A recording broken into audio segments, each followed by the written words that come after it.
Welcome back to the English Footprint. In episode 7, we talk about the 5 best baits for March and April. Let's get into it.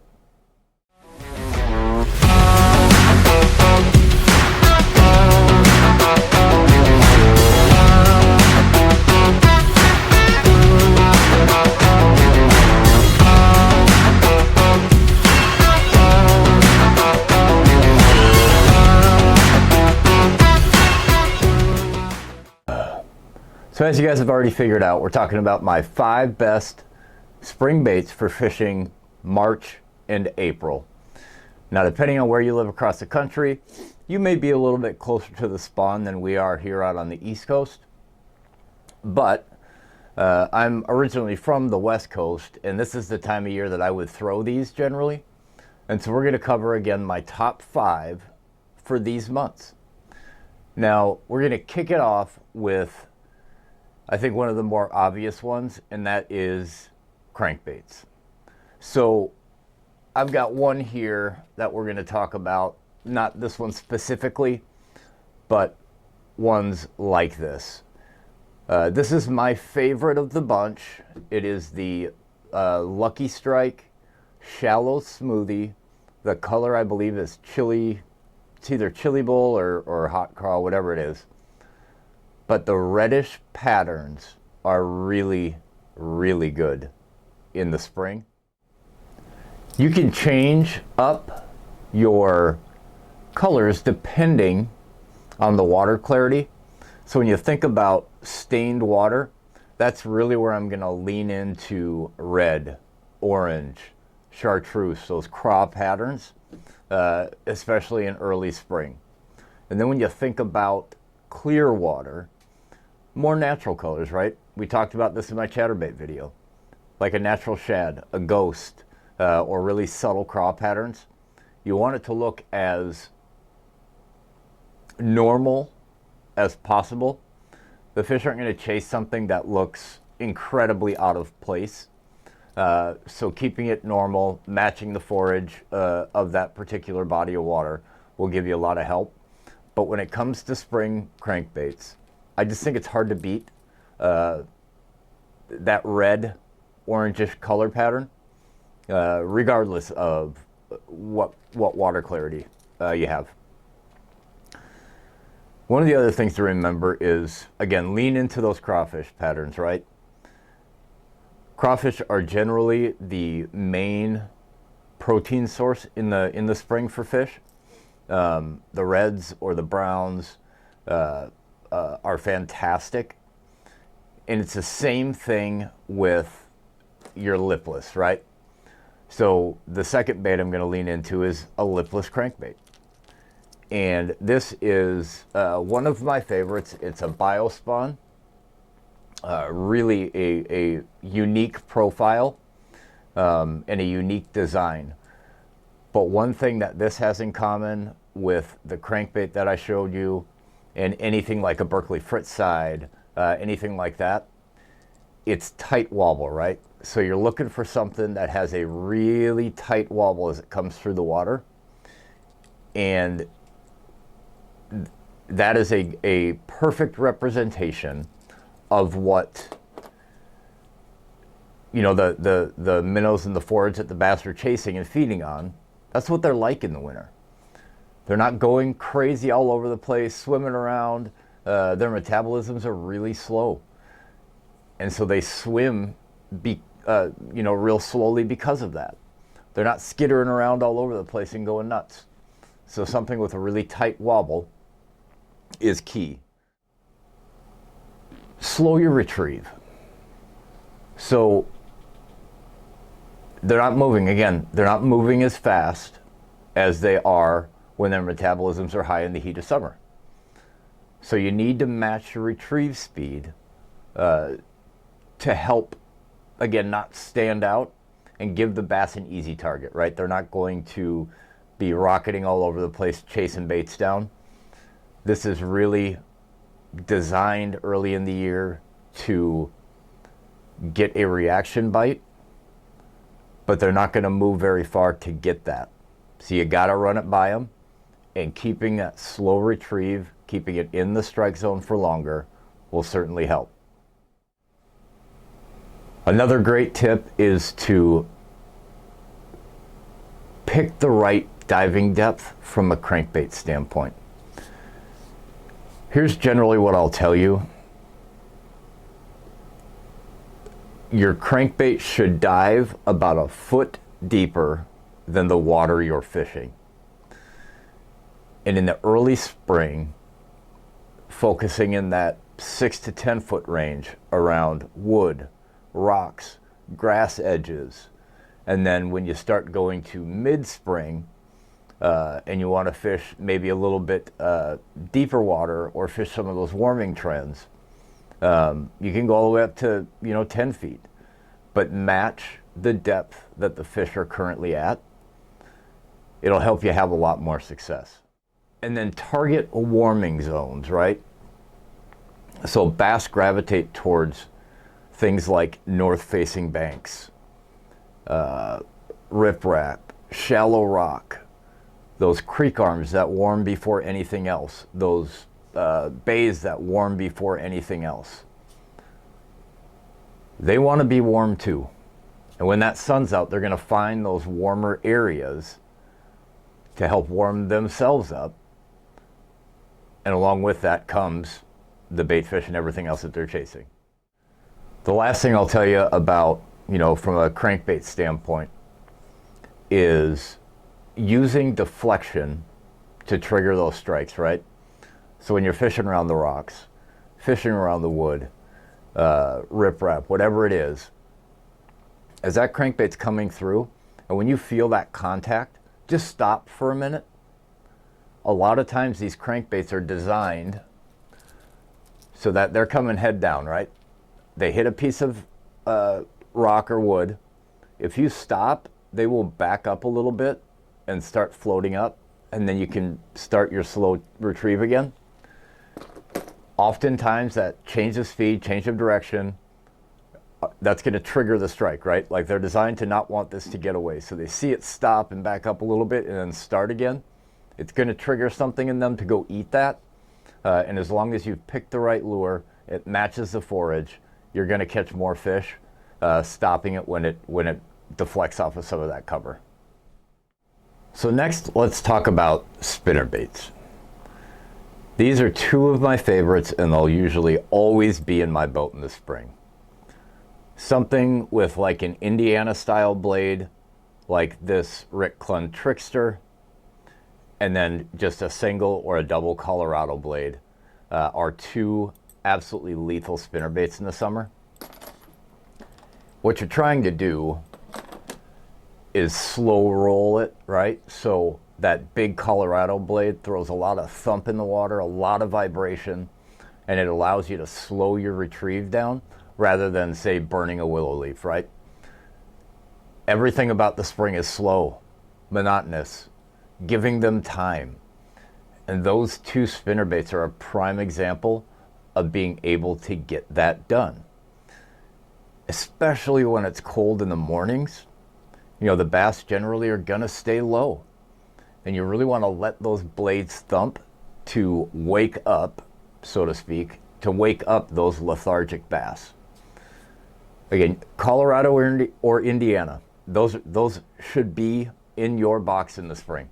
I think they're the two best blade combinations. They allow you to slow roll a spinnerbait the best, and they give off some really incredible vibration, whether the water is murky or whether the water is clear. You can adjust your color, obviously, accordingly, but make sure it has an Indiana or a Colorado blade. You're just going to catch more fish. Now, when it starts to warm up in the afternoon, and they start moving into some of those areas we talked about earlier, you can certainly switch it over to a willow. I'm just not going to throw a willow leaf if the water's under 45 to 48 degrees. I just catch more fish on a Indiana or a Colorado blade than I do a willow leaf. So I think it's certainly worth throwing if that water's getting warmer in the afternoon. But stick to the meat and potatoes on this one and it'll pay off. One of the other things I'll tell you is I often will throw a spinnerbait without a trailer. But you'll see a lot of people that swear by it. They've got to have a trailer on their spinnerbait. Here's what I'll tell you from my perspective. The only time that I'll add a trailer is if I'm fishing a submerged grass line. What a trailer does is helps it stay up in the water column a little bit. So if I'm fishing, 6 feet of water, there's a submerged weed bed, and I've got about 2 feet of water from the top of the bed to the surface. That's the perfect time for me to put a trailer on it to get a little bit more rise out of that spinnerbait and keep it going right above that grass line. Spinnerbaits don't like weeds. Not a big surprise. There's a ton of moving parts. So once they get bound up with a little bit of grass, you just lose all of the action that the spinnerbait's known for. So keeping it above the grass is critical. Add a trailer, you'll keep it above that grass a little bit more. The other thing I'll tell you is you gotta have wind. Spinnerbaits are not very successful at catching fish when you don't have some chop on the water. It's really when they shine. Not saying you can't catch them on calm days, you certainly can, especially if the water's got some color to it. But the minute that wind picks up, that spinnerbait is gonna fly. Like I'll throw it all day long if I have to. It is such a fun bite. They hit it so violently. But again, without the wind, you're gonna struggle to get bites with a spinnerbait. So the next one we'll talk about is just your good old-fashioned paddle tail swim bait. So this one here is the X-Zone Swammer, and I've got that rigged on a spinning PJ head from Pulse Fish. Produces a ton all year round, but really, really, really lethal in the spring. And then just your minnow style bait, right? So I know these get tossed around a lot more with forward-facing sonar, but without it, these things can be absolutely lethal. This is a fluke style bait, 4.5 inch from 6 cents. It's got the little wings on the side that helps keep it upright and horizontal in the water column. Absolutely another killer technique for spring fish. And generally, what I'll tell you is to try to keep it a little bit smaller in the spring. And the reason why is, like, bass are looking for a quick and easy meal, right? So that smaller body style will give you a little bit better results. I say keep it, in the 3.5 to 4.5 inch range. I've got a bunch of different sizes, depending on what I'm trying to target. But generally, I like that 4 inch, like that's the sweet spot for me. And a lot of the same principles apply to the swim bait as it does to everything else we talked about. Slow, right? Nice slow presentation, slow steady reel, adding twitches to the rod, letting it fall a little bit and then pulling it up. So doing maybe some of that yo-yo stuff. They're all really, really simple, easy tactics that just put more fish in the boat. And that's what we're out there to do. Have fun, catch fish. Wind. Wind is like a lot like a spinnerbait. Wind is your friend when it comes to throwing those little paddle tails. I know it makes it harder, especially when you're out using forward-facing sonar and you're targeting specific fish. But if you're going down a grass line, wind is your friend. It helps kind of mask it a little bit. So using natural colors is really important. But wind also gets them a little bit fired up. So make sure the wind is your friend. The other thing I'll tell you is pick the right jig head. So like I really like that VMC Moon Eye. I don't know why the fish like it so much, but just from a standard jig head, That VMC Moon Eye for me is hard to beat. And then just pair it up with the weight that best matches where you're fishing, right? So if you're fishing some of those warming shallow flats, 1/8 inch to a 1/4 inch, and if you're trying to get deeper off some of those legends, you can move up to a 3/8 or even a 1/2 ounce, depending on how deep you need to go. And then, wind is a little bit of a factor in that. So if it is windier and you're having a little bit of a hard time controlling it, step your weight up a little bit. Don't be afraid to. Fish are looking at this whole minnow. They're not going to bother with a little jig head like that, right? It's not going to freak them out. So just pair it up with the right weight. Same thing with the spinning PJ head. I've got these all the way from 1/8 up to a 1/2 ounce. This is a 1/2 ounce version. And I'll use this a lot when I'm fishing some of those deeper humps. With both of them, one really fun thing I'll tell you is to find those areas that drop off, to 20 feet. And I'm going to put myself up on that slope, toss out, let it sink to the bottom, and I'm going to work it up that slope.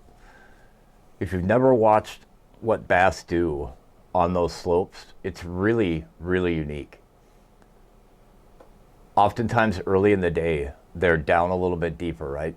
And as they move into feed, they're going to move up that slope and feed and move back down.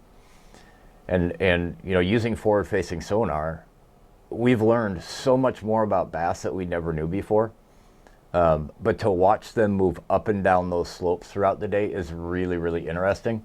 But you can chase them around there, right? You can find them at those different points where they stop. And you can still get them to bite if you're presenting something that looks natural and is the right size. So use some of those tips. You'll increase your swim bait hookup immensely throughout the year. Number 4 is the chatterbait. And listen, I'm not going to go into this too much. I have already done a ton on the chatterbait. Just remember, match the color to the forage and water clarity.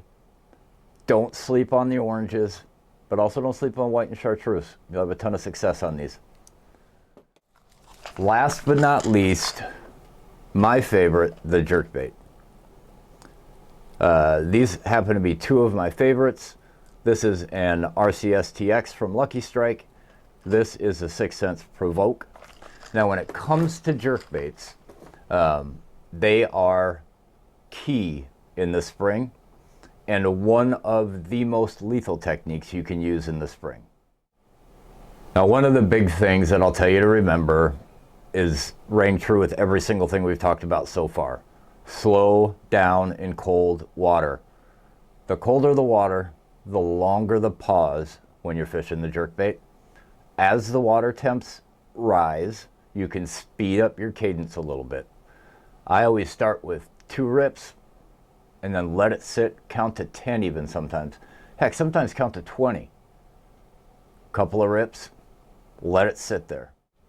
That's where the jerkbait shines, right? But don't get all like hardcore on your twitches. Softer twitches go a lot longer ways in the spring than, ripping it really hard. Again, you're trying to mimic bait fish in cold water. They're not skittering all over the place. Nice soft twitches, right? Soft twitches, long pauses. Again, speed it up in the warmer afternoons. You can move your cadence faster and faster as the water warms up. And then target transition points, secondary points, channel swings, grass edges, rock transitions, anywhere bass can ambush prey. If you find those places, you're going to have success with the jerkbait. Use suspending or slow rising models. You don't want something that floats. You want to get it down into that strike zone. You want it to stay there. Suspending or shallow rising jerkbaits are the ones to pick during this time of the year. And then fish the wind. You've got to have wind to have success with the jerkbait. Without the wind, you have less success. So don't be afraid to go out there in the wind and target some of those spring bass. You're going to have much more success. And then don't be afraid to target cover. Work it around sparse grass. docks, laydowns, brush edges. That's where the bass are sitting. Work that around there. Don't be scared of hanging up. You're going to have a ton of success if you do it. Listen, that's it. It's as easy as 1, 2, 3, 4, 5, and then all the things I talked about. But I appreciate you all tuning in. Until next time, have fun out there. Hopefully I'll see you on the water this year. Tight lines.